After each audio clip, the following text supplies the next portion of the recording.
அதாவது நீங்க உங்களோட வைஃப தான் இம்ப்ரெஸ் பண்ணணும். அதே மாரி வைஃப் வந்து தண்ட ஹஸ்பண்ட தான் இம்ப்ரெஸ் பண்ணணுமே தவிர, அந்த சோசியல் மீடியால உள்ள ஆக்களையோ, இல்லாட்டி வேற வெளி ஆக்களையோ அல்ல என்ற விஷயத்த தெளிவாக மைண்டுக்குள்ள போட்டுக்கோங்க.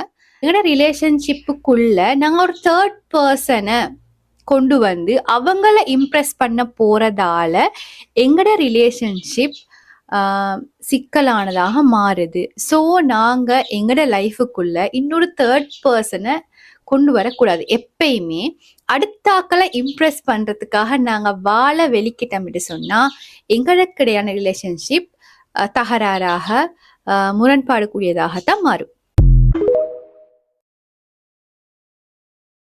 பிடித்த ஒரு உறவை சேரவும் முடியாமல், யாருக்கும் விட்டுக் கொடுக்கவும் முடியாமல் தவிக்கின்ற நொடிதான் உலகத்தில் மிகவும் கொடுமையான.